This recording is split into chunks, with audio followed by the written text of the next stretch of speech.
Cene nepremičnin še naprej letijo v nebo. Po večjem delu Slovenije so v lanskem letu po podatkih geodetske uprave znova dosegale rekordne vrednosti. Srednja cena rabljenega stanovanja je na ravni države prvič prebila mejo 3000 evrov za kvadratni meter, v Ljubljani pa 5000 evrov. Najvišje cene ostajajo v Ljubljani, največjo rast cen rabljenih stanovanj pa beleži Maribor. Jana Ujčič.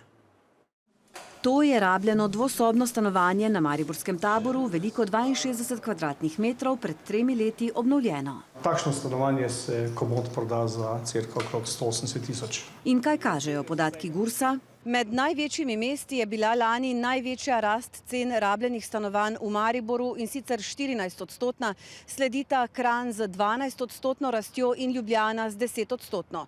Med urbanimi območji je bila najnižja rast na Obali, in sicer za 8 odstotkov. Povpraševanje je bistveno višje od ponudbe, cena po kvadratu v Mariboru pa? Glejte, v Mariboru dobite stanovanje od 2100 evrov, pa tudi do 4 ali 5000.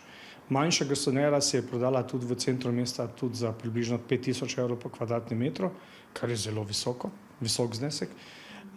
Je pa seveda vse odvisno od lokacije, od urejenosti, od lege stanovanja. Zaradi višjih stroškov gradnje pa so nova stanovanja v Mariboru po kvadratu? Kolikor jaz poznam, med 3500–3600 evrov pa navzgor. Seveda odvisno od lokacije. Cene stanovanj so bile lani marsikje po državi rekordne. V Ljubljani, kjer je srednja cena rabljenega stanovanja najvišja, je lani prebila mejo 5000 evrov na kvadratni meter. Na Obali je mediana znašala 4810 evrov, v Kranju z okolico pa dobrih 3600 evrov, no v Mariboru pa 2670 evrov na kvadratni meter. Predrago je vse. Težko za mlade, ne? Ja, pač me skrbi, ko vidim, pač dosti ljudi se odseljuje iz teh mest, ki so drugače kar lepa za živeti, ampak pač enostavno, ko so prisiljeni se kje drugje najti svoje prebivališče.